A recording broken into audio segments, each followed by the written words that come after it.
Olá, pessoal. Meu nome é Gabriela Santos e hoje eu e meu grupo, composto por Júlia Fernandes, Natália Kogo e Natália Rodrigues, iremos trazer uma aula de geografia com o tema Biodiversidade Brasileira, componentes físico-naturais e distribuição no território brasileiro.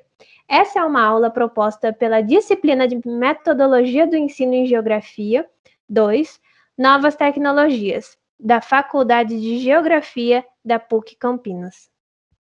Olá pessoal, eu sou a Natália Kogo e agora eu vou introduzir para vocês um pouco sobre biodiversidade e biomas. Mas e aí, você já se perguntou ou já sabe o que é biodiversidade?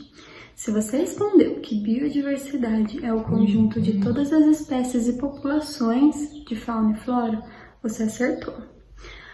Porém, agora a gente vai usar a definição da Convenção sobre Diversidade Biológica, que é a CDB. E segundo eles, a biodiversidade significa a variabilidade de organismos vivos de todas as origens, compreendendo, dentre outros, os ecossistemas terrestres, marinhos e outros ecossistemas aquáticos e os complexos ecológicos que fazem parte, compreendendo ainda a diversidade dentro de espécies, entre espécies e de ecossistemas. Agora a gente vai falar sobre a biodiversidade brasileira. Você tem noção do quanto ela é rica? Pois é, a biodiversidade brasileira é a mais rica de todo o planeta Terra. Os números aproximados de espécies de fauna e flora são 5.000 espécies de fungos e leveduras, entre 90 a 120 mil espécies de insetos.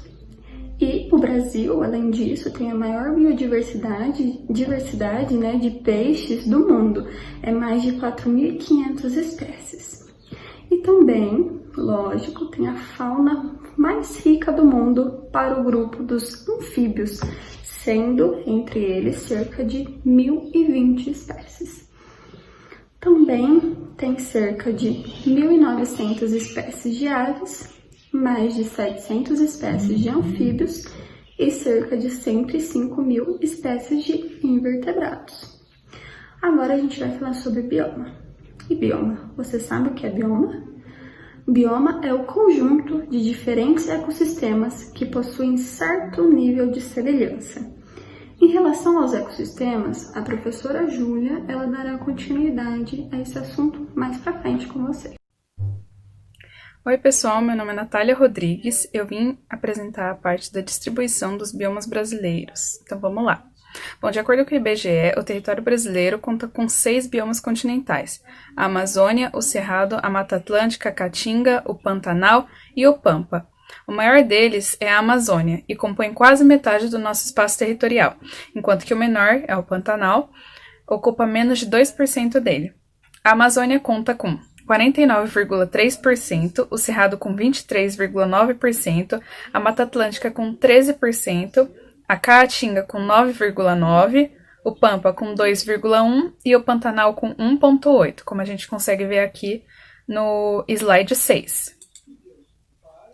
Bom, então a gente vai começar a caracterização desses biomas, então vamos lá. Bom, vamos começar pela Amazônia, que é o nosso maior bioma. Ela está localizada no norte da América do Sul e abrange os estados do Amazonas, Acre, Amapá, Rondônia, Pará e Roraima, além de menores proporções nos países Peru, Colômbia, Venezuela, Equador, Bolívia, Guiana, Suriname e Guiana Francesa. Bom, o clima se caracteriza por estar localizado próximo à linha do Equador, então a floresta amazônica apresenta um clima equatorial. E assim, é marcada por elevadas temperaturas e umidade no ar.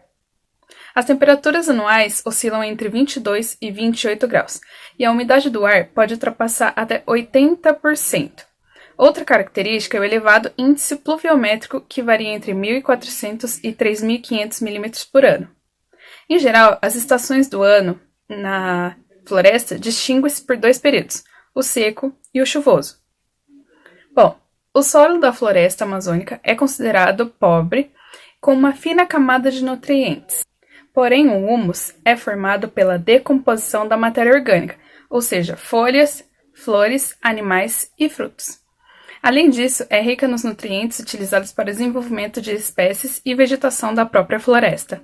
A flora. A floresta amazônica é uma floresta tropical densa, formada por árvores de grande porte. A vegetação é dividida em mata de várzea, que é localizada em áreas baixas e sofre inundações periódicas conforme as cheias dos rios. Os solos de várzea são extremamente férteis devido aos sedimentos depositados pelas águas dos rios.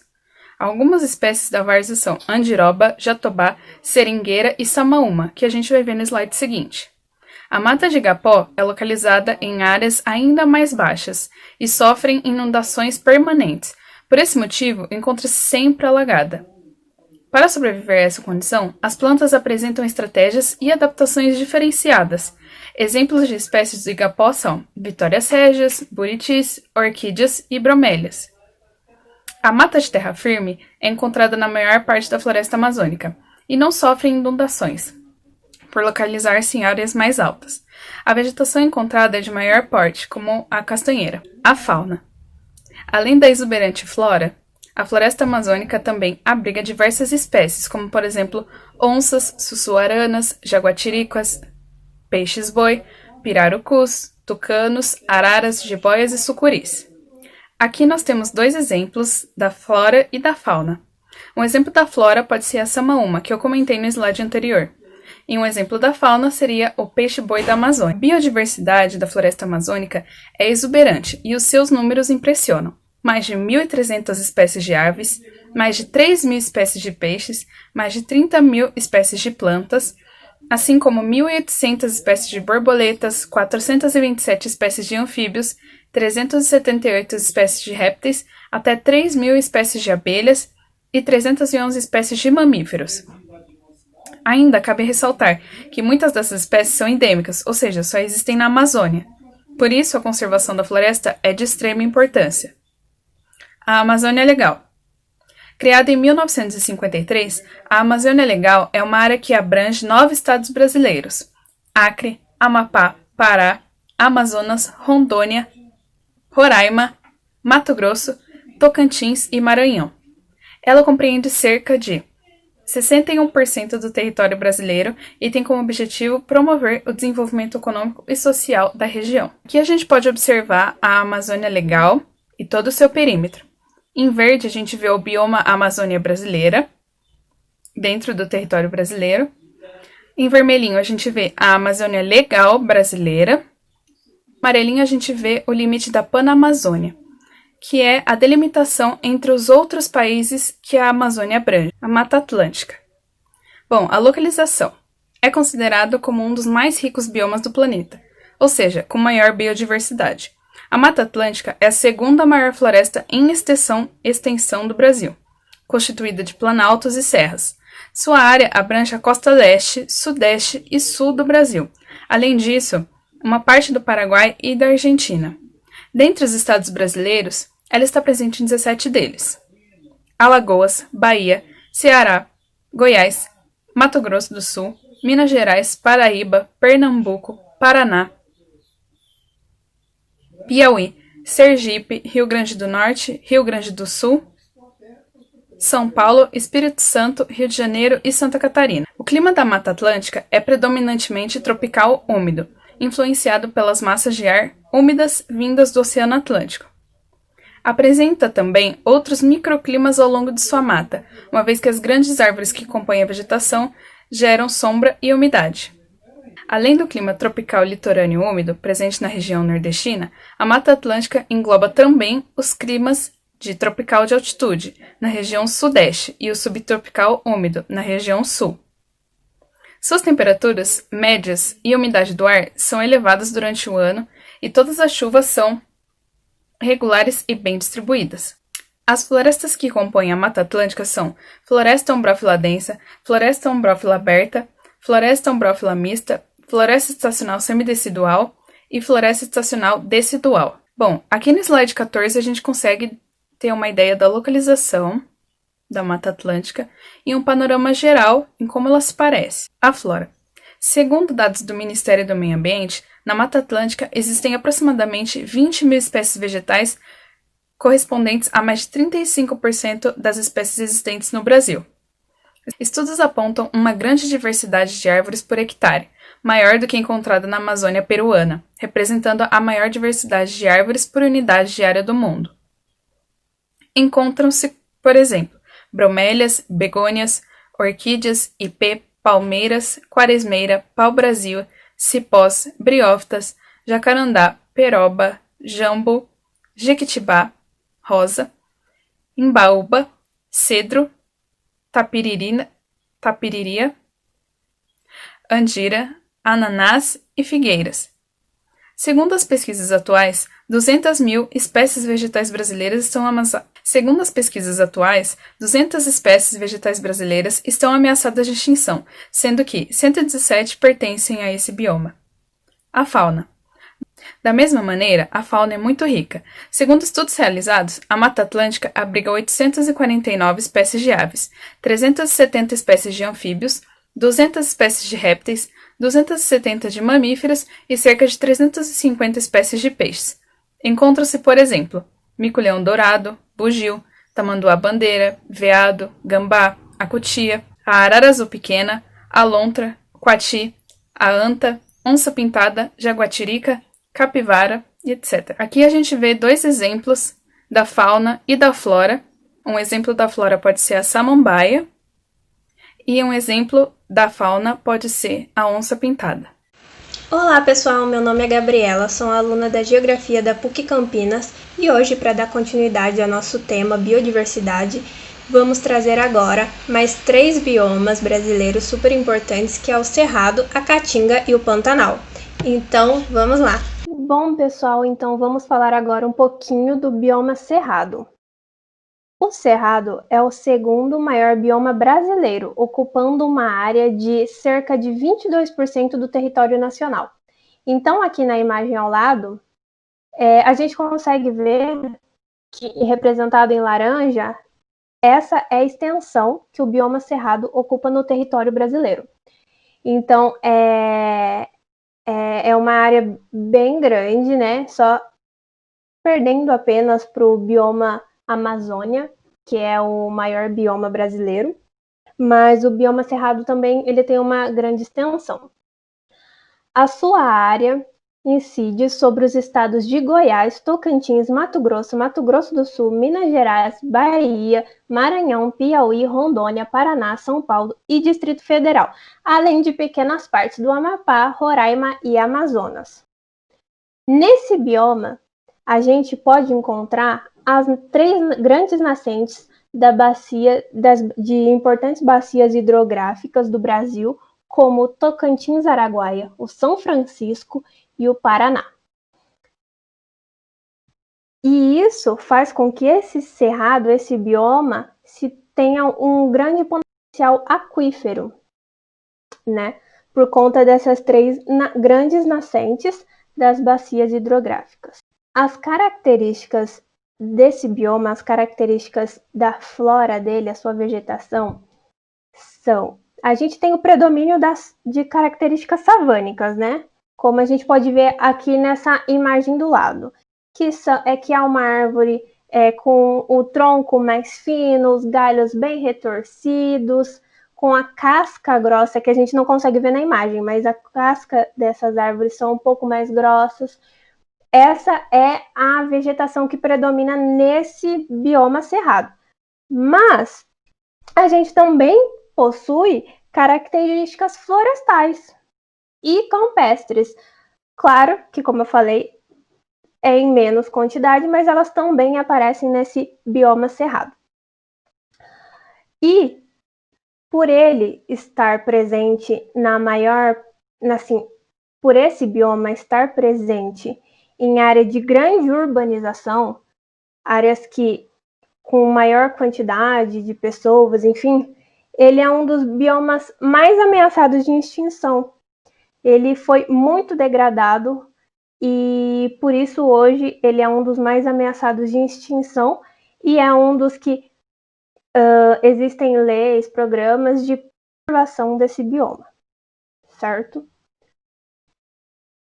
Aqui a gente encontra alguns animais e algumas árvores que são características desse bioma. Eles são nativos. Então, aqui, o Cerrado brasileiro é reconhecido como uma savana mais rica do mundo, onde grande parte de sua biodiversidade são as espécies nativas daquela área. Então, as espécies nativas dessa área que a gente tem é o lobo-guará, tamanduá-bandeira, a anta, tucano, e de vegetação de árvores que são nativas dessa área, a gente tem o pequi, né, que é uma árvore que dá o fruto pequi, umbu e o fruto buriti, certo? Certo, pessoal, agora a gente vai falar um pouco sobre a caatinga. Bom, a caatinga é o único bioma exclusivo do Brasil. O que quer dizer com o bioma exclusivo do Brasil? Quer dizer que a caatinga ela está totalmente dentro do território brasileiro. Ela está apenas no território brasileiro. Ou seja, ela não avança para outros países, como é o caso dos outros 5 biomas que a gente tem aqui no Brasil. Como é o caso da Amazônia, Cerrado e todos os outros que avançam para outros países, certo? E o bioma Caatinga compreende uma área de aproximadamente 734 mil quilômetros quadrados, ou seja, é cerca de 11% do território, segundo o IBGE, ocupando principalmente a região Nordeste. Sim, ela está principalmente quase em toda a região Nordeste, o bioma Caatinga está presente, além da porção norte do estado de Minas Gerais. No bioma Caatinga se encontra o chamado semiárido brasileiro, região delimitada pelo Ministério da Integração Nacional. A caatinga pode ser caracterizada pela vegetação do tipo savana estépica, pela longa estação seca e pela irregularidade de chuvas e presença de características florestais próximas ao litoral. Ou seja, a gente tem sim um predomínio de vegetação savânica, do tipo de vegetação savânica, que é o que está nessa imagem aqui abaixo, onde a gente consegue ver vários arbustos, né, já perderam as folhas, que a gente pode dizer que é já uma estação seca, alguns cactos, e o predomínio dessa vegetação é savânica, mas a gente tem sim a presença de campos, presença de características campestres, no caso, e presença de características florestais, que é o caso do litoral, onde a gente vai encontrar já uma mata atlântica nesse litoral do bioma Caatinga. A vegetação ela é arbustiva, com pequenas folhas e espinhos. Por essa região ser mais seca, a gente vai ter um predomínio de uma vegetação mais arbustiva, com folhas caducifólias, com folhas caducas que caem em certa época do ano, na época mais seca do ano, essas folhas caem. E por que elas caem? Porque a folha, e é interessante para essas plantas que vivem num semiárido, que é importante deixar claro que não é um deserto, é um semiárido. E é importante que essas folhas caiam, porque as folhas, elas acumulam, elas conseguem acumular água, mas elas perdem muita água por transpiração, elas perdem água para o ambiente. Então, para esse tipo de vegetação, é interessante perder as folhas, porque dessa forma, quem vai fazer o papel das folhas, que seriam de armazenar água, vai ser o tronco da árvore. Então, por exemplo, os cactos, eles ao longo do tempo perderam as suas folhas, isso numa evolução, perderam suas folhas e adquiriram espinhos. E aí a gente vê aqui na imagem o cacto que ele é um pouco mais verde. E ele é mais verde por quê? Porque ele faz a função da folha agora, ele armazena água. E os espinhos, que antigamente eram folhas, se transformaram em espinhos. Então, é por isso que a gente tem essas folhas caducas que caem numa época seca e que é interessante para a árvore perder essas folhas, né? Para conseguir segurar mais água e passar por esse clima semiárido, passar por essa época de regularidade de chuva, certo? Ao contrário do que as pessoas pensam, ou do que parece, né, pela Caatinga ser um ambiente tão seco, a gente tem uma biodiversidade muito grande, tanto de fauna quanto de flora na Caatinga. Então, a gente tem uma biodiversidade muito grande e com muitas espécies endêmicas da Caatinga. O que são espécies endêmicas? Espécies endêmicas são espécies nativas daquele local. Então, a Caatinga ela tem muitas espécies endêmicas, como a ararinha azul, a asa branca, tatu-peba, veado catingueiro, jaguaritica, sagui de tufos brancos, a árvore que dá o fruto umbu e o babaçu, que são muito conhecidas ali na Caatinga e muito utilizadas tanto para venda quanto para produção de outros tipos de como produtos assim para alimentação, não só para alimentação também, mas enfim, são características dessa área. Certo, pessoal, agora a gente vai falar um pouco do Pantanal. O Pantanal, como a gente vê aqui na imagem ao lado, ele representado em vermelho, ele ocupa o Mato Grosso e parte do noroeste do Mato Grosso do Sul. Certo, o Pantanal cobre cerca de 140 mil quilômetros da bacia do Alto Rio Paraguai e seus tributários, 2% do território nacional, e caracteriza-se como uma das maiores áreas alagadas contínuas do planeta.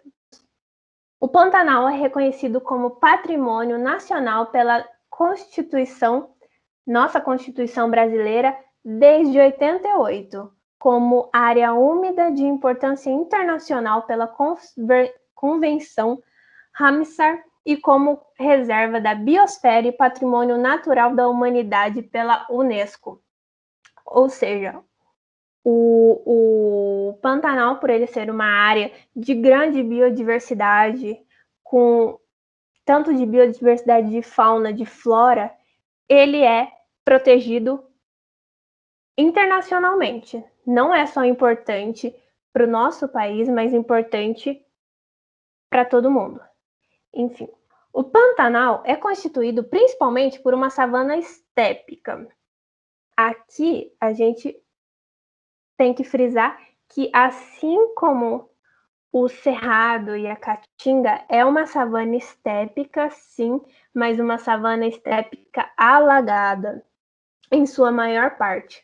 Mas além de elementos do Cerrado, como eu falei, possuem elementos de vegetação da Amazônia e da Mata Atlântica.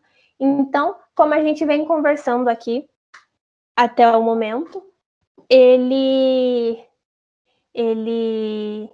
tem a sua característica predominantemente do Cerrado, né? Por ser uma savana estépica alagada, mas tem também características florestais da Amazônia e da Mata Atlântica. É bom deixar frisado também que assim, o Pantanal ele é muito rico em biodiversidade, mas é interessante dizer que ele tem muita diversidade, mas pouco endemismo, poucas espécies endêmicas daquela área.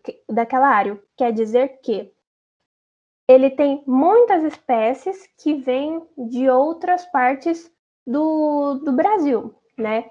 Espécies de aves, ou até mesmo de mamíferos que a gente encontra em outras partes também, em outras partes do Brasil, tem no Pantanal. Então, ele é muito importante, assim, para a migração de aves também de outras partes. Enfim, ele tem muita biodiversidade, mas é pouco endêmico, com poucas espécies nativas daquele bioma mesmo. E como a gente falou, que por ser uma savana estépica, a região é muito pantanosa, dominada por pulsos de alagamentos tão expressivos que as águas sobem metros e metros, onde toda a região fica alagada. Ou seja, em épocas do ano, como vocês já devem ter visto em jornais e tudo mais, existem épocas do ano que o Pantanal fica alagado. Ele sobe até 3 metros. Esses alagamentos, eles sobem até 3 metros, onde a gente tem a população ribeirinha e tudo mais. E aí a gente fica de 3 até 5 meses, mais ou menos, com essa região alagada. Agora um pouco da fauna. Aqui, algumas espécies que a gente encontra, algumas espécies, essas sim são exclusivas, são endêmicas, nativas da região do Pantanal, que é o jacaré do Pantanal, o cervo do Pantanal, araruana, pacu, o macaco prego, o bugio, o tuiuiu e a ariranha. Essas são espécies endêmicas do Pantanal que a gente encontra lá. Enfim, gente, então é isso. Oi, meu nome é Júlia e eu vou falar um pouquinho sobre os pampas ou campos sulinos. Você já deve ter visto aquela imagem clássica dos pampas, que é um campo, um campo com vegetação bem baixinha, com grama, né? E com alguns animais como bois, vacas, pastando. Essa é a imagem que sempre vem na nossa cabeça quando a gente pensa nos pampas. Quando a gente vê essa imagem, a gente geralmente pensa que os pampas não têm muita diversidade de vegetação, de animais, mas na verdade ele é um dos biomas mais diversos do Brasil. Ele possui uma imensa diversidade. Ele se localiza no sul da América do Sul e abrange a maior parte do estado do Rio Grande do Sul e parte da Argentina e do Uruguai. O clima dos pampas é subtropical, ele possui muitas chuvas, só que elas são mal distribuídas. Chove em períodos muito específicos, o que acaba tornando os solos... o solo não consegue absorver essa água. Por quê? Porque são solos muito rasos. E isso acaba causando um déficit hídrico, porque o solo não consegue absorver essa quantidade imensa de água que cai de uma vez só. Ainda sobre o clima dos pampas, ele possui estações bem definidas. Geralmente aqui no Brasil a gente tem estações não muito bem definidas, o ano inteiro fica calor. Só que nos pampas especificamente, ele possui as 4 estações muito bem definidas. Inclusive o inverno deles é muito frio. Só que a temperatura média anual é 18 graus, o que é bem baixo comparado com a temperatura média anual de outros lugares do Brasil.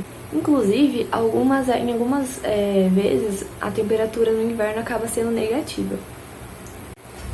Nesse mapa aqui do lado, você vai conseguir ver a distribuição dos pampas na América do Sul e no Brasil. Voltando a falar da biodiversidade. Como eu havia dito, os pampas são uma área com uma das maiores biodiversidades do Brasil, uma das biodiversidades mais ricas que a gente tem aqui. Apesar de parecer que ele só tem gramíneas, as gramíneas dessas regiões, da área dos pampas, elas possuem diversas espécies. Existem mais de 450 espécies de gramíneas. Para vocês terem uma ideia, foi feito um estudo numa área do Rio Grande do Sul, em que eles pegaram 1 metro quadrado da área do chão e conseguiram achar mais de 50 espécies de gramíneas só naquele 1 metro quadrado. Além das gramíneas, os pampas possuem vegetação ciliar, ou seja, aquela mata que fica em volta dos rios. E ela é composta por arbustos, árvores. Além disso, os pampas são ricos em bromélias, cactos, leguminosas, muitas espécies de leguminosas. No total, são mais de 3.000 espécies de vegetação no Brasil, nos pampas. E se você considerar a América do Sul inteira, chega a quase 5.000 espécies, então o Pampa é realmente muito rico. Dessas espécies, 400 delas são endêmicas do Brasil, ou seja, só existem aqui. Agora vamos falar um pouquinho sobre os animais, a fauna que existe nos Pampas. Existem mais de 500 espécies de aves nos Pampas. Quando a gente pensa nos Pampas, a gente imagina geralmente vacas, bois, animais de pastagem, né? Só que a maior parte das espécies presentes nos Pampas são aves. Alguns exemplos dessas aves são o João de Barro, a ema, o quero-quero, perdiz. Dessas mais de 560 espécies de aves presentes nos Pampas, 10 são endêmicas do Brasil. Além disso, existem muitos roedores nos Pampas. Um deles, subterrâneo, é o tucutuco. É esse que está na foto do próximo slide. Além disso, 5 espécies de roedores são endêmicas dos Pampas. Nos Pampas também existem mais de 150 espécies de mamíferos, como, por exemplo, as capivaras, que também são roedores, o veado campeiro e o gato dos Pampas. Outra coisa que a gente não imagina sobre os Pampas, existem mais de 270 espécies de peixes nos Pampas. E dessas 270, 28 são endêmicas dos Pampas, sendo 15 exclusivas do Brasil. Além disso, existem mais 63 espécies de anfíbios. Até 2004, os Pampas não eram reconhecidos como um bioma, ele fazia parte da Mata Atlântica. A atividade de pastoreio nos Pampas foi muito importante para a formação desse bioma, juntamente com o clima seco e frio de lá. Você sabe o que é um ecossistema? Um ecossistema é um conjunto de interações entre seres vivos e elementos não vivos, como, por exemplo, o solo, os minerais, o ar, a água. Entre esses seres vivos estão inclusos os vegetais, os animais e os micro-organismos. Esses seres se relacionam com o ambiente, fazendo troca de energia e troca de substratos, de materiais orgânicos e não orgânicos, como elementos químicos, carbono, essas coisas. Essa troca, ela acaba sendo única de determinadas regiões, variando de acordo com o clima, com a vegetação, com os animais que existem ali.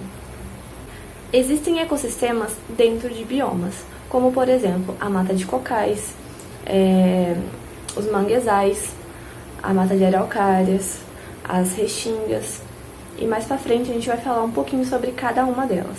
Agora a gente vai falar um pouquinho sobre alguns ecossistemas. A mata de araucárias, ela é um ecossistema presente na Mata Atlântica. Ela está presente em áreas mais altas, mais elevadas, como planaltos da Mata Atlântica, e são áreas geralmente mais frias do país.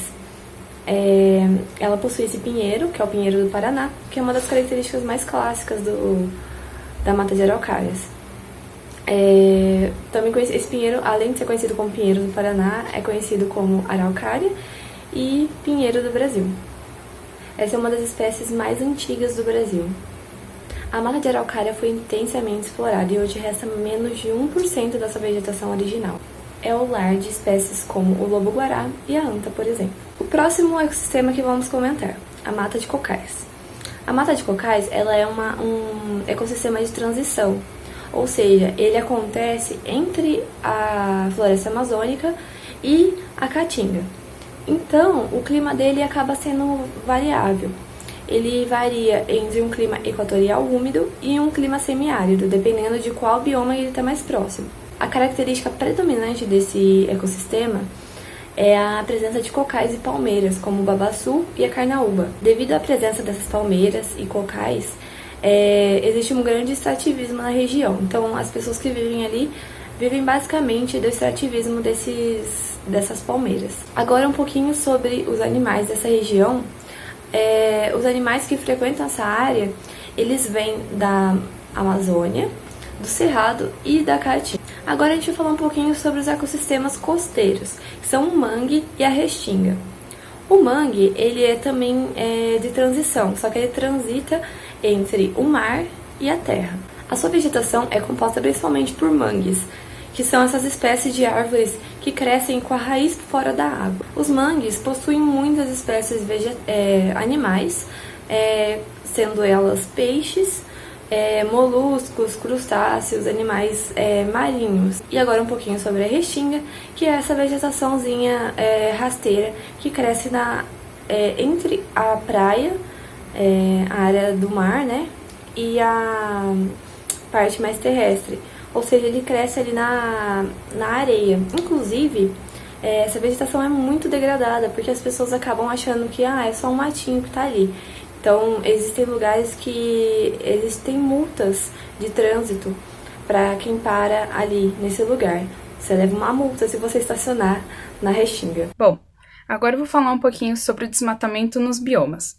O Brasil, assim como os outros países tropicais, sofre com elevadas taxas de desmatamento. Entre as causas do desmatamento, a gente pode destacar a atividade agrícola e pecuária, responsável por 80% do desmatamento mundial, a urbanização e a exploração comercial de madeira, principalmente madeira de lei. Estima-se que desde 1970 o Brasil já perdeu cerca de 18% das suas florestas por conta do desmatamento. Em tamanho, esse valor equivale ao território dos estados do Rio Grande do Sul, Santa Catarina, Paraná, Rio de Janeiro e Espírito Santo. Apesar de alguns anos mostrarem certa redução nas taxas de desmatamento, sabe-se que ele tem aumentado ao longo do tempo em todo o Brasil. Bom, aqui no slide a gente consegue ver uma comparação entre o ano de 1985 e 2017. A legenda conta com esse beijinho, mosaico de agricultura ou pastagem, o verde escuro, formação florestal, o verde claro, formação salvânica e o roxinho, a agricultura, que a gente consegue ver que tem um grande aumento, né, para a região centro-oeste do Brasil, assim como a região central também, e o sul. Bom, a gente consegue ver um crescimento da agricultura tanto na região centro-oeste como na região central mesmo no Brasil e nos estados do sul também. As causas do desmatamento são variadas, como a expansão das cidades e as extrações das matérias-primas das florestas, como por exemplo, madeira, remédios, frutos, fibras e a própria caça. Bom, aqui eu trago dois fatos, que são que o desmatamento ele sempre existiu, para que se desse a expansão urbana. Então, desde lá atrás, desde 1500, a gente tem esse desmatamento para a expansão urbana se dar aqui no Brasil, de forma efetiva. E uma das formas mais utilizadas para realizar o desmatamento das florestas são as queimadas, que a gente vê acontecendo com mais recorrência com o passar dos anos. As florestas impedem a erosão e a desertificação do solo. Elas ressicam gás carbônico e auxiliam na harmonização climática, especialmente no regime de chuvas.